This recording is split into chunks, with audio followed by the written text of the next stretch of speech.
ജീവാംശമായി ഭാഗം 11. വയനാടിൻ്റെ പ്രഭാതങ്ങൾക്ക് ഒരു പ്രത്യേക ചന്തമുണ്ട്.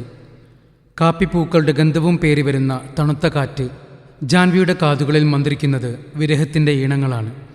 ദേവിയുടെ തറവാടായ കാർത്തിക ഇപ്പോൾ ആ തണുപ്പിൻ്റെ പുതപ്പിനുള്ളിലാണ്. പായൽ പിടിച്ച മതിലുകളും ആകാശമുട്ടുന്ന ആഞ്ചലി മരങ്ങളും ഇടയിൽ ആ വലിയ വീട് ഒരു തപസ്സിലെന്ന പോലെ മൗനമായി കിടക്കുന്നു. കരിങ്കൽ ചുമരുകളും കുത്തുപണികളുള്ള തടിവാതിലുകളും ആ പഴയ വീടിൻ്റെ പ്രൗഢി വിളിച്ചു പറയുന്നുണ്ടെങ്കിലും അകത്തളങ്ങളിൽ ഇപ്പോൾ ആ പഴയ കളിച്ചിരികളില്ല. പൂമുഖത്തെ മരത്തൂണിൽ ചാരി ജാൻവി പുറത്തെ മഞ്ഞിലേക്ക് നോക്കി നിന്നു. ഇലകളിൽ നിന്ന് മഞ്ഞുതുള്ളികൾ ഇറ്റി വീഴുന്ന ശബ്ദം പോലും അവൾക്ക് വ്യക്തമായി കേൾക്കാം. ഉടുത്തിരുന്ന പഴയ പട്ടുപാവാടയുടെ അറ്റം വിരലുകൾക്കിടയിൽ ചുറ്റിക്കൊണ്ട് അവൾ ഓർമ്മകളിലേക്ക് ഊളിയിട്ടു. നാട്ടിലെ കോളേജ് വരാന്തയിലെ ആദിശ് എന്ന പ്രിയപ്പെട്ടവൻ്റെ ചിരിയും അവനോടൊത്തുള്ള പ്രണയ നിമിഷങ്ങളും ഇപ്പോൾ മറ്റൊരു ജന്മത്തിലേതുപോലെ അവൾക്ക് തോന്നി. നാട്ടിൽ നിന്നും ഇങ്ങോട്ടേക്കുള്ള യാത്ര അവളല്ലാതാക്കി തീർത്തിരിക്കുന്നു. ഒരു വാക്കുപോലും ആരോടും പറയാതെ തൻ്റെ പ്രണയത്തെ പാതി വഴിയിൽ ഉപേക്ഷിച്ച് ഓടിപ്പോകേണ്ടി വന്നവളാണ്. കയ്യിലിരുന്ന പഴയ ഫോണിൽ അവൾ വെറുതെ വിരലുകൾ ഓടിച്ചു. അതിൽ സിം കാർഡ് ഉണ്ടായിരുന്നെങ്കിൽ ആദിയുടെ വിളി വരുമായിരുന്നു. അവൾക്കതുറപ്പാണ്. പക്ഷേ ആ വിളിയെ അഭിമുഖീകരിക്കാനുള്ള കരുത്ത് ഇന്ന് അവൾക്കില്ല. മുറ്റത്ത് മാളവും ചിന്നുവും അയൽപ്പക്കത്തെ കുട്ടികളോടൊപ്പം ഓടിക്കളിക്കുന്നുണ്ട്. മണ്ണിൽ വീണ് കിടക്കുന്ന കാപ്പിക്കുരുകൾ പെറുക്കി അവർ ചോറും കറിയും വെച്ച് കളിക്കുന്നു. അവരുടെ ചിരിയിൽ ഒരു നിഷ്കളങ്കതയുണ്ട്. തങ്ങൾ എന്തിനാണ് പെട്ടെന്ന് ഈ തറവാട്ടിലേക്ക് വന്നതെന്നോ ചേച്ചി എന്തിനാണ് ഇത്രയധികം നിശബ്ദമായതെന്നോ അവർക്കറിയില്ല. അവൾ എഴുന്നേറ്റ് അകത്തേക്ക് നടന്നു. അതേസമയം അങ്ങ് ദൂരെ ആദിശ് ഒരു ഭ്രാന്തനെപ്പോലെ തൻ്റെ മുറിയിൽ അലയുകയായിരുന്നു. അവൻ്റെ കണ്ണുകൾ ചുവന്നിട്ടുണ്ട്. സ്നേഹത്തെക്കാൾ ഉപരിയായി ജാൻവിയോട് വല്ലാത്തൊരു ദേഷ്യമാണ് അവന് തോന്നുന്നത്. താൻ ജീവനേക്കാൾ സ്നേഹിച്ചിട്ടും ഒരു വാക്ക് പോലും പറയാതെ അവൾക്ക് എങ്ങനെ പോകാൻ തോന്നിപ്പോയി? എന്നെ അത്രയ്ക്ക് വിശ്വാസമില്ലായിരുന്നു ജാനി നിനക്ക്? അവൻ പല്ലുറുമിക്കൊണ്ട് ആത്മഗതം ചെയ്തു. സുമേഷ് വിളിച്ചപ്പോൾ പറഞ്ഞ കാര്യങ്ങൾ അവൻ്റെ കാതുകളിൽ മുഴങ്ങുന്നു. TC വാങ്ങി അവൾ പോയിരിക്കുന്നു. തന്നെ വിളിക്കാനുള്ള ഫോണും അവൾ തിരിച്ചേൽപ്പിച്ചു. അതിൻ്റെ അർത്ഥം അവൾ തന്നെ വേണ്ടെന്ന് വെച്ചു എന്നാണോ? അന്നേരം വിരഹത്തേക്കാൾ അവനിൽ ആരോടൊക്കെയോ ഉള്ള ദേഷ്യം പുകയുകയായിരുന്നു. അപ്പോഴാണ് താഴെ ഒരു കാർ വന്നു നിന്നത്. മാളവികയാണ്. ആദിയെ സ്വന്തമാക്കാൻ അവസരം പാർത്തിരിക്കുന്നവൾ. അവൾ അകത്തേക്ക് കടന്നു വരുന്നത് കണ്ടപ്പോൾ ആദിക്ക് അറപ്പാണ് തോന്നിയത്. എങ്കിലും ജാൻവിയോടുള്ള ദേഷ്യം കാരണം അവൻ താഴേക്ക് ഇറങ്ങിച്ചെന്നു.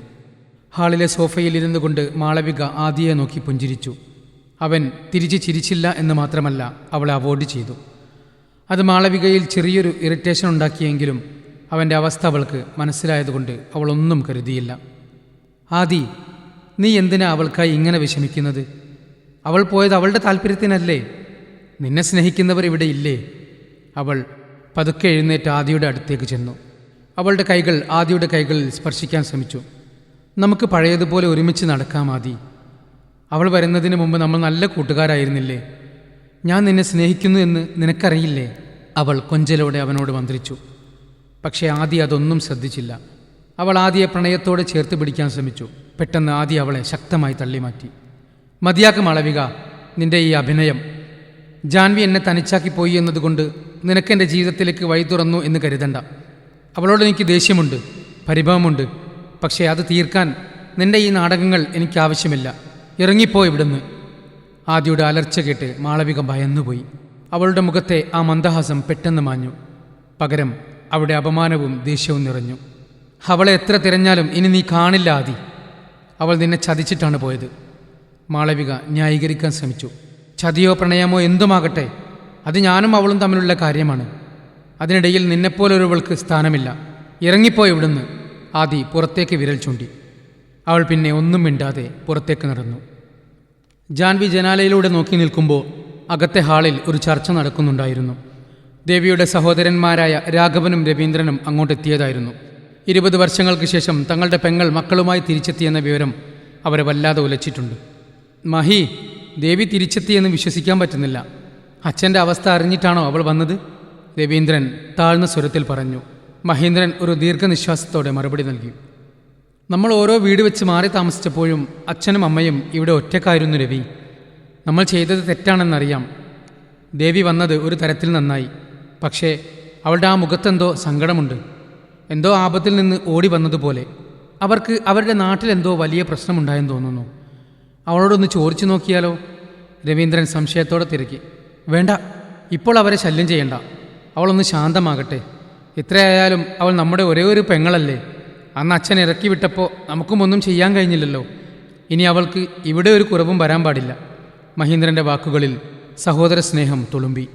തങ്ങളുടെ പെങ്ങൾ തിരിച്ചെത്തിയതിൽ സന്തോഷമുണ്ടെങ്കിലും അവൾ കടന്നുപോകുന്ന മാനസികാവസ്ഥ അവരെയും വിഷമിപ്പിക്കുന്നുണ്ടായിരുന്നു. അവർ പരസ്പരം നോക്കി. തറവാടിൻ്റെ പ്രതാപം പോയെങ്കിലും തങ്ങളുടെ രക്തം തിരിച്ചെത്തിയതിൻ്റെ ആശ്വാസം അവരുടെ മുഖത്തുണ്ടായിരുന്നു. അച്ഛനോട് ഈ ആൺകുട്ടികൾ എന്നും ആശയത്തിൽ എതിരായിരുന്നു. അതുകൊണ്ട് തന്നെ പരസ്പരം ഒരു സ്നേഹം ഉണ്ടായിരുന്നില്ല. അത് കാരണമാണ് അവർ വീട് വിട്ടിറങ്ങിയത്. തളർന്നു കിടപ്പായിട്ടും കാർത്തികേയ നായർക്ക് ശൗര്യമൊട്ടും കുറഞ്ഞിട്ടുണ്ടായിരുന്നില്ല. ദാ ഏട്ടാ വെള്ളം. അവർക്കുള്ള വെള്ളവുമായി ദേവി വന്നത്. അവർക്ക് സംസാരിക്കാൻ എന്തോ ഒരു സ്റ്റാർട്ടിംഗ് ട്രബിൾ ഉള്ളതുപോലെ. വർഷങ്ങളായില്ലേ പരസ്പരം സംസാരിച്ചിട്ട്. ദേവി, നീ ഒന്നിനും വിഷമിക്കണ്ട. ഈ വീട് നിൻ്റേത് കൂടിയാണ്. കുട്ടികളുടെ പഠനകാര്യമെല്ലാം ഞങ്ങൾ നോക്കിക്കൊള്ളാം. ദേവിക്ക് അത് കേട്ട് കണ്ണു നിറഞ്ഞു. സുധി അയാളുടെ വീട്ടിലേക്ക് പോയതാണ്. അയാൾക്കൊരു അനിയനും അനിയത്തിയും ഉണ്ടായിരുന്നു. അന്ന് നാട്ടിൽ പ്രശ്നമായപ്പോൾ എല്ലാം ഉപേക്ഷിച്ച് നാടുവിട്ടതാണല്ലോ. തിരുവനന്തപുരത്തെ നഗരത്തിരക്കുകളിൽ നിന്ന് ആദിഷ് തന്നെ ഉൾവലിഞ്ഞു. എല്ലാവരും കരുതിയത് ജാൻവിയെ തിരക്കി അവൻ നടക്കുമെന്നാണ്. സുമേഷും കൂട്ടുകാരും അവനെ ആശ്വസിപ്പിക്കാനെത്തിയെങ്കിലും ആദിയുടെ മുഖത്ത് മുൻപുണ്ടായിരുന്ന ആ ആവേശം കണ്ടില്ല. പകരം മരവിച്ച ഒരു ശാന്തമായിരുന്നു അവിടെ. നീ അവളെ തിരക്കി പോകുന്നില്ലടാ ആദി? സുമേഷ് ചോദിച്ചു. ആദി ബൈക്കിൻ്റെ കീ ടേബിളിലേക്ക് എറിഞ്ഞു. ഇല്ല സുമേഷേ, പോകേണ്ടവർക്ക് പോകാം. ഒരു വാക്ക് പോലും പറയാതെ പോയവളെ തിരക്കി പോകാൻ ഞാനില്ല. അവൾക്ക് അവളുടെ കുടുംബവും സാഹചര്യങ്ങളുമാണ് വലുതെങ്കിൽ എനിക്കെൻ്റെ ജീവിതമാണ് വലുത്. അവൻ്റെ വാക്കുകളിൽ പ്രണയത്തേക്കാൾ ഉപരിയായി ഒരു വാശി നിറഞ്ഞിരുന്നു. പിറ്റേ ദിവസം മുതൽ ആദി പഴയ ആദിയല്ലായിരുന്നു. ക്യാമ്പസിലെ തമാശകളിലോ ക്യാൻറ്റീനിലെ ചർച്ചകളിലോ അവനെ കണ്ടില്ല. ലൈബ്രറിയുടെ മൂലയിലോ സ്വന്തം മുറിയിലെ പുസ്തകങ്ങൾക്കിടയിൽ അവൻ അഭയം തേടി. വരാനിരിക്കുന്ന യൂണിവേഴ്സിറ്റി പരീക്ഷയായിരുന്നു അവൻ്റെ ലക്ഷ്യം. ഉള്ളിലെ വേദന മറക്കാൻ അവൻ പഠനത്തെ ഒരു ആയുധമാക്കി മാറ്റി. രാത്രികാലങ്ങളിൽ ഉറക്കം വരാതെ ഇരിക്കുമ്പോൾ അവൻ്റെ ഉള്ളിലേക്ക് ജാൻവിയുടെ ഓർമ്മകൾ ഇരച്ചു കയറും. അവളുടെ ചിരിയും സംസാരവും ചെവിയിൽ മുഴങ്ങും. അപ്പോഴൊക്കെ അവൻ കൂടുതൽ വേഗത്തിൽ പുസ്തകത്തിലെ വിരലുകളിലൂടെ കണ്ണോടിക്കും. നീ ഇല്ലാതെയും എനിക്ക് ജീവിക്കാമെന്ന് എനിക്ക് തെളിയിക്കണം ജാനി, അവൻ ഉള്ളിലുറപ്പിച്ചു. വയനാട്ടിൽ ജാൻവി ഓരോ ദിവസവും തള്ളി നീക്കിയത് ആദിയുടെ ഓർമ്മകളിലായിരുന്നു. അവൾക്കവനെ വിളിക്കാൻ മാർഗമില്ലായിരുന്നു എങ്കിലും അവൻ എങ്ങനെയെങ്കിലും തന്നെ കണ്ടെത്തി വരുമെന്നവൾ വെറുതെ മോഹിച്ചു. അവൾ തന്നെ ഇല്ലാതാക്കിയ ആ ബന്ധം അവനെ വാശി പിടിപ്പിച്ചു എന്നവൾ അറിഞ്ഞില്ല. തറവാട്ടിലെ അന്തരീക്ഷം മെല്ലെ മാറി തുടങ്ങിയിരുന്നു. അമ്മാവന്മാരായ മഹേന്ദ്രനും രവീന്ദ്രനും ദേവിയെയും മക്കളെയും സംരക്ഷിക്കാൻ മുന്നിട്ടിറങ്ങി. ജാൻവിക്ക് പക്ഷേ ഒന്നും മറക്കാൻ കഴിഞ്ഞില്ല. അവൾ ആദിയുടെ ഓർമ്മകളിൽ വെന്തുരുകിക്കൊണ്ട് ജനാലയ്ക്കലിരുന്ന് ദൂരെയുള്ള മലനിരകളിലേക്ക് നോക്കി. അവിടെ മഞ്ഞു മൂടിക്കിടക്കുന്നത് പോലെ അവളുടെ ജീവിതവും അനിശ്ചിതത്വത്തിലായിരുന്നു. ആദി തന്നെ മറന്നു കാണുമോ എന്ന ചിന്ത അവളെ നീറ്റിക്കൊണ്ടിരുന്നു. കോളേജിൽ പോയിരുന്നെങ്കിൽ ഇപ്പോൾ അവർ ഒരുമിച്ച് പരീക്ഷയ്ക്ക് തയ്യാറെടുക്കുമായിരുന്നു. തിരുവനന്തപുരത്ത് പരീക്ഷാ ഹാളിന് പുറത്ത് ആദിഷ് നിൽക്കുന്നുണ്ടായിരുന്നു. ശക്തമായിരുന്നു അവൻ്റെ മനസ്സ്. പണ്ട് ജാൻവി പറഞ്ഞു തന്ന ചില ഭാഗങ്ങൾ ഓർമ്മയിൽ വന്നപ്പോൾ അവൻ്റെ കൈകൾ ഒന്ന് വിറച്ചു. എങ്കിലും അവനത് നിയന്ത്രിച്ചു. പരീക്ഷാ ഹാൾ തുറന്നപ്പോൾ അവൻ അകത്തേക്ക് നടന്നു. ചോദ്യപേപ്പർ കയ്യിൽ കിട്ടിയപ്പോൾ അവൻ ഒരു നിമിഷം കണ്ണുകളടച്ചു. ജാൻവിയുടെ മുഖമല്ല, പകരം അവൾ തന്നെ തനിച്ചാക്കിപ്പോയ ആ നിമിഷമാണ് അവൻ്റെ ഓർമ്മയിൽ വന്നത്. അതൊരു ഊർജ്ജമായി മാറ്റി അവൻ എഴുതി തുടങ്ങി. ക്യാമ്പസിലെ എല്ലാവരും അത്ഭുതപ്പെട്ടു. പ്രണയത്തകർച്ചയിൽ തകർന്നു പോകുമെന്ന് കരുതിയ ആദിഷ് കൂടുതൽ കരുത്തനായി തിരിച്ചു വന്നിരിക്കുന്നു. പക്ഷേ ആ കരുത്തിന് പിന്നിൽ ഉണങ്ങാത്ത ഒരു മുറിവുണ്ടായിരുന്നു. ആ മുറിവിൽ നിന്ന് ഒഴുകുന്ന രക്തത്തിന് പ്രതികാരത്തിൻ്റെയല്ല, മറിച്ച് അവഗണിക്കപ്പെട്ടവൻ്റെ വാശിയുടെ നിറമായിരുന്നു. ആദ്യ പരീക്ഷ എഴുതി പുറത്തിറങ്ങിയപ്പോൾ ഗൂഗിൾ ഓടി വന്നു. എങ്ങനെയുണ്ടടാ? നന്നായി എഴുതി ഗൂഗിൾ. ഇനി എനിക്ക് ജയിക്കണം, വലിയ നിലയിലെത്തണം. ആരോടും പരാതി പറയാനല്ല, ആരുടെയും സഹതാപം ഏറ്റുവാങ്ങാനുമല്ല. ആദി ദൂരേക്ക് നോക്കി പറഞ്ഞു. വയനാട്ടിലെ തണുപ്പിൽ ജാൻവി വിറങ്ങലിച്ചു നിൽക്കുമ്പോൾ തിരുവനന്തപുരത്തെ വേനലിൽ ആദിഷ് സ്വയം മുരുകി പുതിയൊരു മനുഷ്യനായി മാറുകയായിരുന്നു. വയനാടൻ മലനിരകളിൽ നിന്ന് ഒഴുകിയെത്തുന്ന തണുത്ത കാറ്റിന് അന്ന് പുതിയൊരു ഗന്ധമായിരുന്നു. കാർത്തിക തറവാടിൻ്റെ ഉമ്മറത്തെ തടിത്തൂണുകളിൽ ചാരിയിരുന്ന് കാർത്തികേയൻ നായർ മുറ്റത്തേക്ക് നോക്കി. പത്തായപ്പുരയുടെ മുകളിൽ തട്ടി മടങ്ങിവരുന്ന വെയിലിന് പോലും ഒരു പ്രത്യേക തിളക്കമുള്ളതുപോലെ. കാലം ഒരുപാട് മാറിയിരിക്കുന്നു. വീൽ ചെയറിൽ തളയ്ക്കപ്പെട്ട തൻ്റെ ശരീരത്തിൻ്റെ ക്ഷീണത്തേക്കാൾ വേഗത്തിൽ തൻ്റെ മനസ്സിലെ അഹങ്കാരങ്ങൾ അലിഞ്ഞു പോകുന്നത് അയാൾ അത്ഭുതത്തോടെ തിരിച്ചറിഞ്ഞു. അച്ഛാ, എന്തിനായിരുന്നു ഇത്രയും കാലം നമ്മൾ ഇങ്ങനെ അകന്നു നിന്നത്? അച്ഛൻ്റെ കാൽകൾ തറയിലിരുന്നു കൊണ്ട് ദേവിക ചോദിച്ചു. അയാൾ പതിയെ അവളുടെ തലയിൽ തലോടി. അതൊരു വാശിയായിരുന്നു മോളെ. നീ വീട് വിട്ടു പോയപ്പോൾ എൻ്റെ അന്തസ്സിന് പോറലേറ്റു എന്ന് ഞാൻ വിശ്വസിച്ചു. അതിനെ അനുകൂലിച്ചു രവീന്ദ്രനോടും മഹേന്ദ്രനോടും എനിക്ക് പക തോന്നി. പക്ഷേ ഈ തനിച്ചായ കാലമാണ് എന്നെ പഠിപ്പിച്ചത്. അന്തസ്സല്ല, സ്വന്തം ചോരയാണ് വലുതെന്ന്. പണ്ട് ആജ്ഞകൾ മാത്രം മുഴങ്ങിയിരുന്ന ആ നാവുകൾ ഇന്ന് പതറുന്നുണ്ട്. ദേവിക അച്ഛൻ്റെ അരികിലിരുന്ന് പതുക്കെ അദ്ദേഹത്തിൻ്റെ കൈകളിൽ തടവി. അച്ഛാ, എനിക്കൊരു കാര്യം ചോദിക്കണമെന്നുണ്ട്. അച്ഛൻ എന്തിനാണ് ഏട്ടന്മാരുമായി പിണങ്ങിയത്? എന്തിനാണ് അവർ ഈ വലിയ തറവാട് വിട്ട് വേറെ വീട് വെച്ച് പോയത്? ദേവികയുടെ ചോദ്യം കേട്ട് അയാൾ കുറച്ചുനേരം നിശബ്ദനായി. പിന്നെ ഒരു ദീർഘനിശ്വാസത്തോടെ പറഞ്ഞു തുടങ്ങി. മോളെ, എല്ലാം എൻ്റെ അഹങ്കാരവും വാശിയും കൊണ്ടായിരുന്നു. നീ വീട് വിട്ടു പോയപ്പോൾ എൻ്റെ അഭിമാനത്തിനാണല്ലോ ക്ഷതമേറ്റത്. അന്ന് നിന്നെ അനുകൂലിച്ച് സംസാരിച്ച ഏട്ടന്മാരോട് എനിക്ക് വല്ലാത്ത ദേഷ്യം തോന്നി. അതുകൊണ്ട് ഞാൻ അവരോടും അകൽച്ച കാട്ടി തുടങ്ങി. എൻ്റെ സ്വഭാവം നിനക്കറിയാലോ. ആ വാശി കാരണം അവരും പതുക്കെ എന്നിൽ നിന്നും അകന്നു. എൻ്റെ വാശിയാണ് അവരെയും ഈ പടിയിറക്കിയത്. ഇനി തറവാടിൻ്റെ ഓരോ മൂലയിലും നിശബ്ദത മാത്രം ബാക്കിയായപ്പോൾ ഞാൻ തോറ്റുപോയി ദേവി. അങ്ങനെയാണ് അവർ മാറി താമസിച്ചത്. വാശി കൊണ്ട് ഞങ്ങൾ ഒറ്റപ്പെട്ടെങ്കിലും മനസ്സിൻ്റെ ഉള്ളിൽ അഹങ്കാരം തന്നെയായിരുന്നു ജയിച്ചത്. ഏട്ടന്മാർ പാവമാണച്ചാ. അവർക്കിവിടെ നമ്മുടെ കൂടെ നിൽക്കാൻ ആഗ്രഹമുണ്ട്. നമുക്ക് പണ്ടത്തെ പോലെ സന്തോഷമായി ഒന്നിച്ച് നിന്നൂടെ? ദേവിക ചോദിച്ചു. വേണം മോളെ, എനിക്കും അമ്മയ്ക്കും ഇനി എത്ര കാലം ആയുസ്സുണ്ടെന്നറിയില്ല. എനിക്കും ആഗ്രഹമുണ്ട്. പക്ഷേ ഇതുവരെയും എൻ്റെ ആഗ്രഹം കൊണ്ട് ഞാൻ അത് പുറത്തു പറഞ്ഞില്ലെന്ന് മാത്രം. ഇനി എൻ്റെ മക്കളെല്ലാം ഇങ്ങോട്ട് തിരിച്ചു വരണം. നമുക്ക് ഒന്നിച്ച് കഴിയണം. കാർത്തികേയൻ നായരുടെ വാക്കുകളിൽ ആദ്യമായി ഒരു അനുകമ്പയും സ്നേഹവും നിറഞ്ഞു നിന്നു. അയാളുടെ കണ്ണുകൾ ആദ്യമായി നിറഞ്ഞൊഴുകി.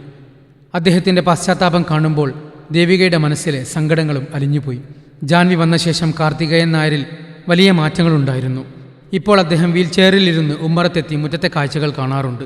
ജാൻവിയും കുട്ടികളും അദ്ദേഹത്തെയും അമ്മൂമ്മയെയും പുറത്തു കൊണ്ടുപോകാറുണ്ട്.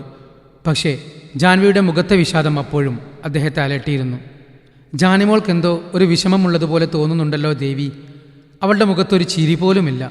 അവൾക്ക് ഇങ്ങോട്ട് വന്നത് ഇഷ്ടമായില്ലേ? കാർത്തികൻ നായർ ദേവികയോട് തിരക്കി. ദേവിക ഒരു നെടുവീർപ്പിട്ടു. അതച്ഛ, അവൾ എൻ്റെ പാത ചെറുതായി ഒന്ന് പിന്തുടർന്നു. അവൾ ഒരാളെ സ്നേഹിച്ചിരുന്നു. അവൻ അത്യാവശ്യം നല്ല സമ്പന്ന കുടുംബത്തിലെ ചെക്കനായിരുന്നു. പക്ഷേ അവർ ആ ബന്ധത്തെ എതിർത്തു. സുധിയേട്ടനെ കൊല്ലുമെന്ന് ഭീഷണിപ്പെടുത്തിയപ്പോഴാണ് ഞങ്ങൾ നാട് വിടാൻ തീരുമാനിച്ചത്.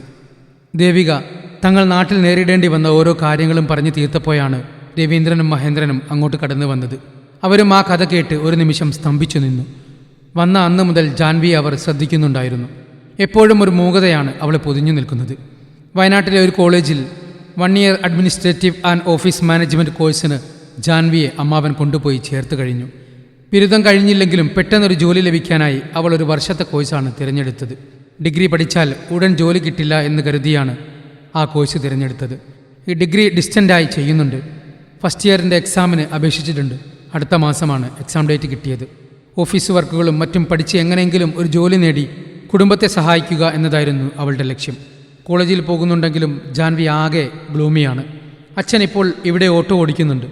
എങ്കിലും അമ്മാവന്മാരുടെ തണലിൽ നിന്നും പുറത്തു വരണമെന്ന് അവൾക്കേറെ ആഗ്രഹമുണ്ട്. ട്രിവാൻഡ്രത്ത് ആദ്യ പരീക്ഷയ്ക്ക് തയ്യാറെടുക്കുന്ന അതേ സമയത്ത് ഇവിടെ ജാൻവി പുസ്തകങ്ങളിലേക്ക് കണ്ണു നട്ടിരിക്കുമ്പോഴും അവളുടെ മനസ്സ് ആ പഴയ കോളേജ് വരാന്തയിലായിരുന്നു. ആദ്യ തന്നെ എത്രത്തോളം വെറുക്കുന്നുണ്ടാകുമെന്ന ചിന്ത അവളെ നീറ്റിക്കൊണ്ടിരുന്നു. അവൾക്ക് പഠനത്തിൽ ശ്രദ്ധ കേന്ദ്രീകരിക്കാൻ ഒട്ടും കഴിയില്ലായിരുന്നു. എന്തു പ്രശ്നങ്ങളുണ്ടായാലും കൂടെ ഉണ്ടാകുമെന്ന് അവൻ വാക്ക് തന്നിട്ടും നാട് വിട്ടു പോരുമ്പോൾ ഒരു വാക്ക് പറയാത്തത് വലിയ തെറ്റായിപ്പോയെന്ന് അവൾക്കിപ്പോൾ തോന്നുന്നുണ്ട്. ജനാലയിലൂടെ ദൂരെയുള്ള മഞ്ഞു പുതച്ച മലനിരകളിലേക്ക് നോക്കി. അവിടെ നോക്കി നിൽക്കുമ്പോഴും ആദിയുടെ ഓർമ്മകൾ അവളെ വേട്ടയാടുന്നുണ്ടായിരുന്നു. ദേവികയുടെയും മക്കളുടെയും സാമീപ്യം ആ വീടിന് ജീവൻ നൽകിയിരുന്നു.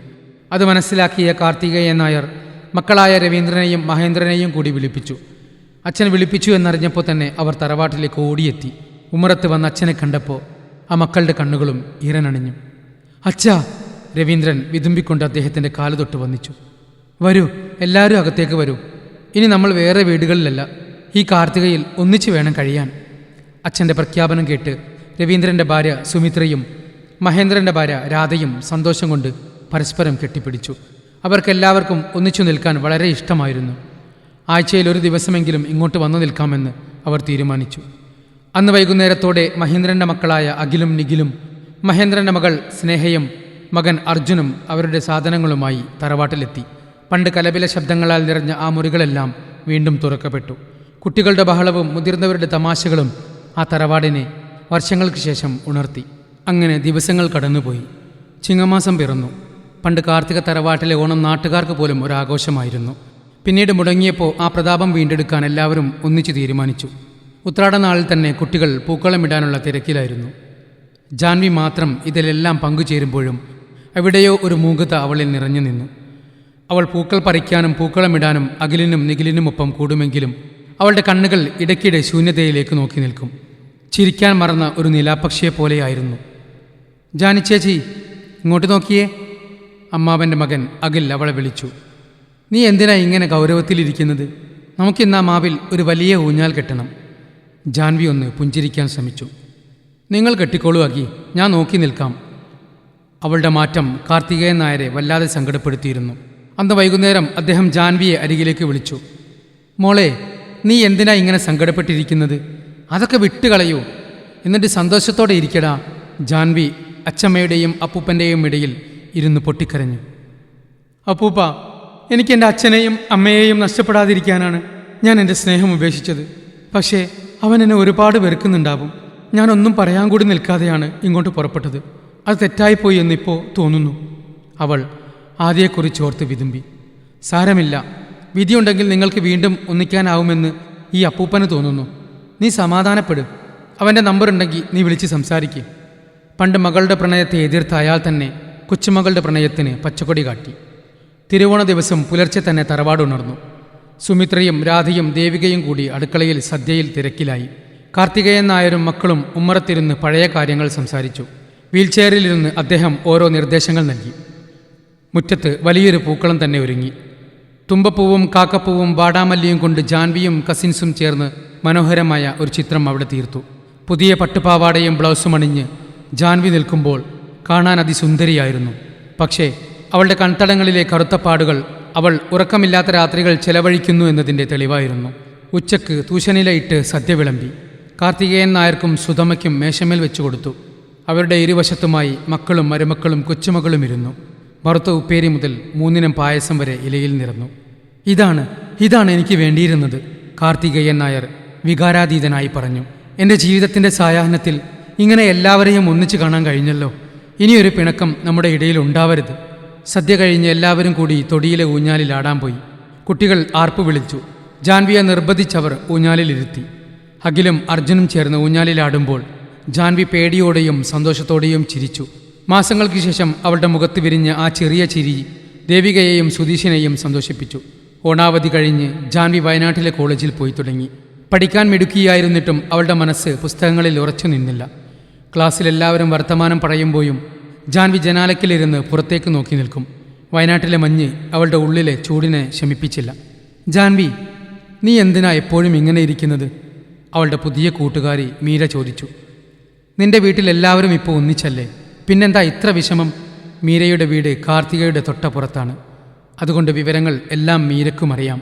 ഒന്നുമില്ല മീര, എനിക്ക് എങ്ങനെയെങ്കിലും ഈ കോഴ്സ് തീർക്കണം, എന്നിട്ട് എവിടെയെങ്കിലും ദൂരേക്കൊരു ജോലിക്ക് പോകണം.